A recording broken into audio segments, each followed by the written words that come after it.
What is going on, Mr. France? And we're back again with another. We're sending Elestrals to Tartarus as well as other things. Let's see what Dan has to say about this. It's finally time for us to send our little bird friend Elestrals straight to Tartarus. But you've limited to one already, so what? How is this one card still broken if you could only get it one per game? Let's take a look. That's right, ladies and gentlemen, it is officially time for a brand new banned and restricted list headed into the... I mean, you're sending it to Tartarus, but you got your new Elestrals for the next game, the next Firestorm that's going to be out there. So are you really sending it to Tartarus? Divine Champions Firestorm format coming out on June 1st. This video is going to detail all of the changes that you guys can expect to both bans and limits moving forward, and I'm very optimistic that these changes are going to be very positive for the game of Elestrals. Before I dive into that though, I want to give a big shout out to Cobalt Sanderson for their big W over the final Moonrise Premier event. I saw a couple of the ones Colbert did, and his deck was should have been illegal, like with how broken it was. And honestly, I think that the way his deck went and a couple of decks went, that is what's leading to a lot of like what should be restricted in this like thing. If Rise from the Ashes or Blitzstrix and its line are not limited at all, what are we doing? And ultimately the first person to lock in their invitation and secure their spot to the World Championships for Elestrals next year. The Moonrise metagame was incredible. We saw all sorts of strategies come out, from Lunar Aggro to the Argo package of Photosynthesis from Bo, to seeing Winjin and Tornajin dominate, with even Celestlio taking the final spot of our last Moonrise Premier. The metagame was diverse, it was evolving, and I think a lot of us could agree that it was never even truly solved as new decks came to the forefront at even the very end of competition. That is probably a good thing, because I remember set one, that one was solved like 6 months, like 3 months in. Everyone just knew what was the right games. Maybe even 6 weeks in, that one was solved. Set two was solved not too long after that. Set three, people were solving it before the end of it, but set four didn't get solved completely. But there are still some games cards that are an issue. But as we look ahead to the next few weeks and the Firestorm format lighting and igniting the entire Elestrals community, it is an exciting time as there are so many amazing possibilities to be explored, and I can't wait to see you guys throw down at your local game stores and in our next upcoming premiere event on June 7th. So make sure you guys sign up for that if you haven't done so yet. All of the changes announced in today's video will be in effect for June 1st, and of course that upcoming premiere event on the 7th. The first card that we are going to be announcing today, which I alluded to in the introduction of this video, is we are indeed sending Elestrals to Tartarus. That is right, Elestrals will now be banned from Elestrals. Previously limited to one copy, this card will be moving to the ban list, and I want to be very upfront, this has been in the plans for quite a few months now, actually. So why didn't you just ban him outright the last time? Why did you even limit it? Just ban it outright. Going back 6+ months, we've been intending to make this move, but we were waiting for the right time to do so, and the launch of Firestorm is the perfect opportunity to do so. There's been some significant shifts in design philosophy since Elestrals was originally written back in 2022 as a generic divine searcher, and we've been able to quickly identify its power level when combined with cards like Demeter and Zeus, and the need for more specific divine searchers. So moving forward over the course of the divine champion sets, you're going to see new divine searchers for each of the divine runes, and you see that in Firestorm with cards like Torchin, Champion of Hestia. You've also got cards like Spynymph, Champion of Hermes, Sorlet, Champion of Aeolus. These various cards are being introduced into the game to provide element-specific divine searchers or divine-specific divine searchers, and Elestrals at a 4 attack stat is simply too strong in the game right now to exist. So we are going to be moving it to Tartarus, and even though I wasn't sure I was going to do this, we will be ultimately producing an Elestrals Escape from Tartarus version coming out, most likely alongside set 7. I've got kind of some tentative... Ooh, I like this. Target Divine Rune in your underworld and return it to your hand.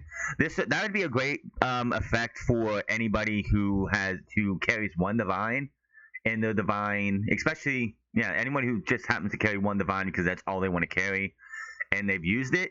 Play this Elestrals Escape from Tartarus, and you can get that divine back.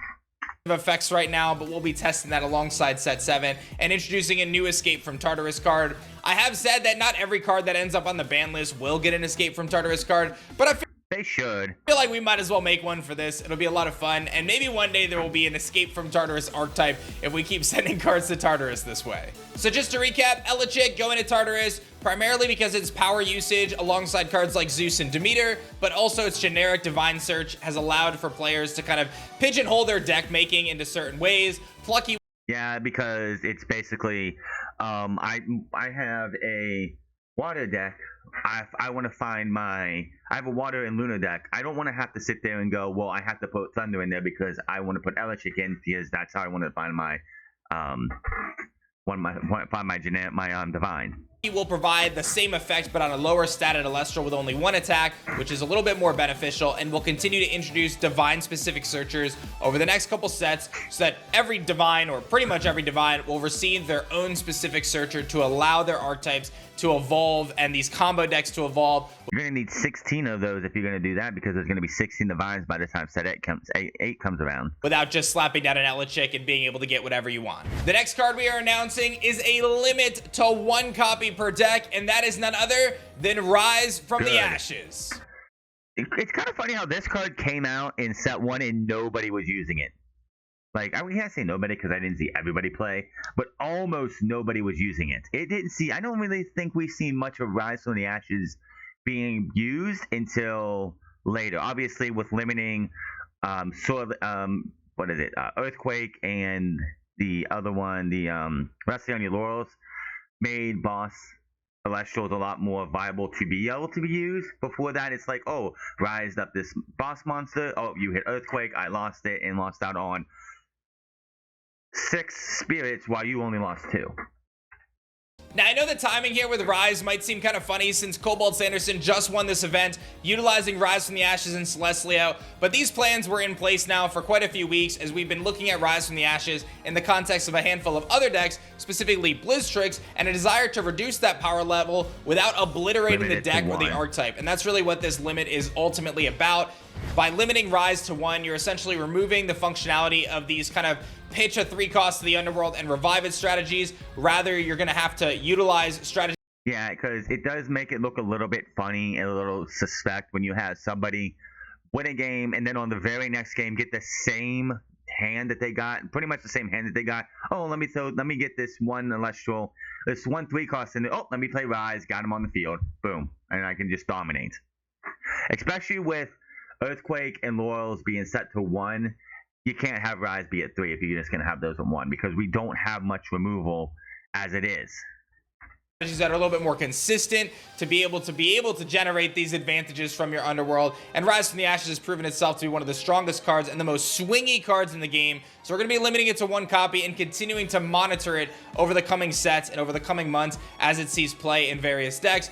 But at the current state of the game, we felt that it was just far too swingy, especially combined in strategies like Blizztrix, which are going to be getting support through Hermes, being able to send that to the underworld. Another reason why Blizztrix better be flipping on here. World very freely, and we saw over the weekend with Celestlio and Cobalt's deck being able to use cards like Co-Magma and Golden Apple of Discord to pitch one of the strongest Celestials into the game to the underworld and then simply bring it back with Rise. So we believe that this limit is going to help a lot of other game plan decks have more consistency and not have the tables flipped on them so incredibly fast from these really powerful 3-drops hitting the field without any sort of a response, especially when combined with some of the other cards in the game. It becomes very difficult to deal with that kind of board swarming, especially when it's 3-cost Elestrals doing those swarms. It may come as a surprise to you all, but that is actually it for our banned and limited list for this segment here. We've been spending a lot of time deliberating, and I'm excited to announce that we've actually formed an internal team of some of the best players in the world, not just at Elestrals, but at other games, in helping us make these decisions. So we have a dedicated team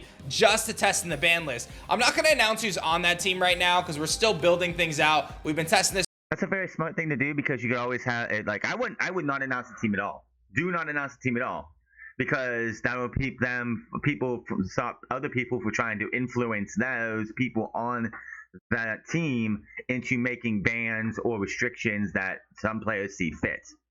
This for a few months, and now we're entering a new phase of testing, but the hope is that we can have more transparent conversations with this incredible internal team that I've created and kind of a forward-facing approach with you guys. So we're still working out some of the details on that, but expect for us to continue our transparency moving forward and announcing not only what we're doing to evolve the game, but why we're doing it and how it's going to impact the game moving forward. It's worth noting that we are going to continue to evaluate the card pool as new sets are released and as the metagame. How you don't put Listrix on here at 1 cost is beyond me. Even with Rise going to 1, like if someone gets lucky enough to get 2 Blistrix on the field at the same time, it's absolutely just criminal. It is absolutely criminal. Game shifts. Moonrise had a very diverse metagame, so we tend to think, it's best to kind of keep our hands away, but we still are going with a more proactive approach if we feel that it's needed, and we're going to continue to monitor the situation as it goes. There's a handful of cards on our radar that we're continuing to test, and even though they may not have appeared on this list, they may appear in a future list, just as there's cards on the list right now that may come off the list in the future. We're going to continue to take in your feedback and use our internal testing tools to make the best decisions for Elestrals moving forward.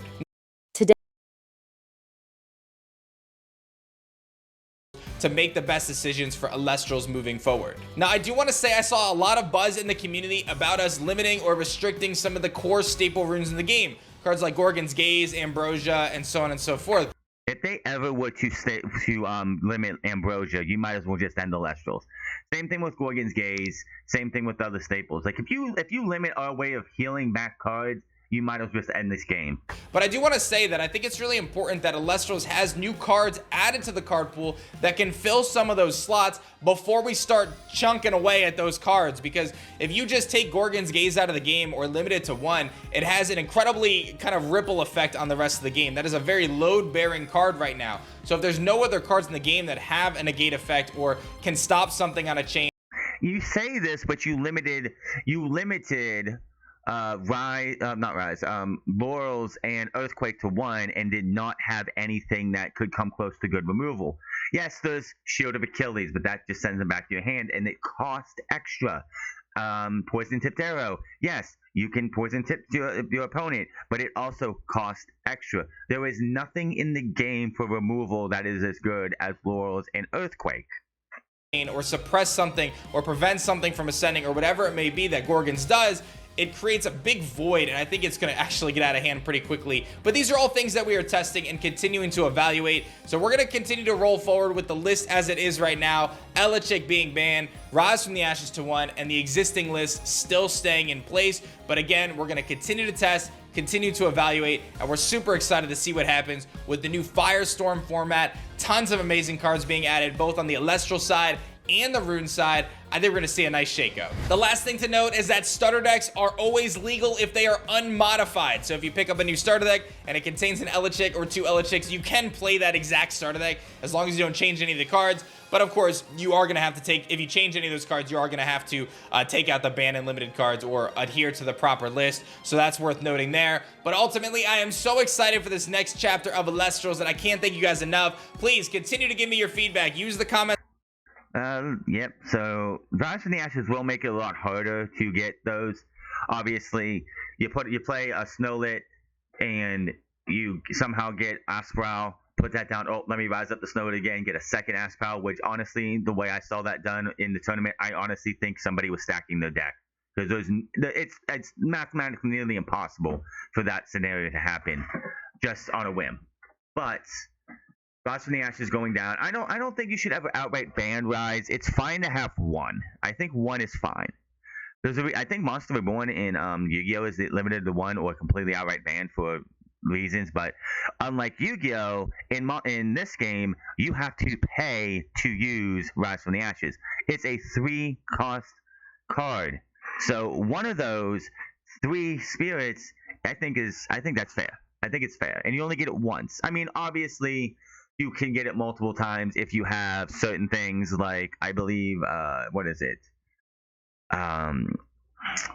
Doesn't the Witch Dot, I think there's like a card or 2 that lets you bring back, like Winjin, I believe, can bring something back.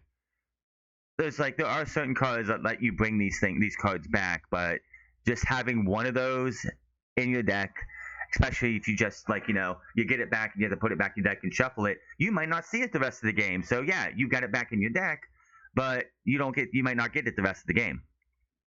So I don't see a reason to outright ban it. Obviously, the only reason that you ban Elechic for 1 or 2 reasons. One is because they want to get searches that are specific for like Fallen, for Demeter, for that one or any of these other ones are going to have it. And 2, Elechic, champion of Zeus, is going to be in there. That one's not going to be banned. It has a different effect completely that has nothing to do with searching for. I think it might have to search. I think it lets you search Zeus, but that's it. But yeah, that's it. It's all it's going to be is let you search Zeus. Plucky, I don't see a reason. Like, nobody's going to play Plucky. Even though they're getting rid of the generic searcher in Elechic, nobody's going to play Plucky. And honestly, I don't understand why we ever came up with the whole let's have one Elestral just search for any divine. That felt and just had people pigeonholed. Oh, I have a wind earth deck, but I want to be able to find the meter. I have to put thunder into my deck because I have to have Elechic. Obviously, you're gonna put probably thunder in your deck because of Astrabbit, but I have to have that extra thunder because I got to play Elechic in case I want to get my Demeter. Or Aeolus, however your wind earth deck goes. But let me know what you think in the comment section below. I'm happy that Rise went. I mean, honestly, the Elechic one just doesn't make any sense. How he's like, oh, this has been in the works for like 6 months now. It's like, why didn't you just ban it outright anyway? Just ban it outright. Don't make any excuse because still, it's not like every deck out there has a searcher for it. Let's just let's just ban it outright. Don't even go. Oh, we're gonna put it to 1 for the Moonrise metagame, and then after that we'll ban it. But yeah, I did like the Elechic Escape from Tartarus, where it's like you can get a divine from the underworld. So like, if you're somebody who doesn't want to play more than one divine because of card math and card pool and everything, for how your strategy goes, you can like get that extra divine back by just playing an Elechic for Escape from Tartarus. And that looks like it's going to be coming out in set 7. And yes, if any card gets put in Tartarus, if it's an Elestral, it should get an Escape from Tartarus variant. If it's a Ruin that they eventually ban outright, like say Rise from the Ashes gets 100% banned, we don't need an Escape from Tartarus from that because it's an effect Ruin. But let me know what you think in the comment section below. Hit that subscribe button, comment down below, like or dislike this video. I'll see you guys for the next video.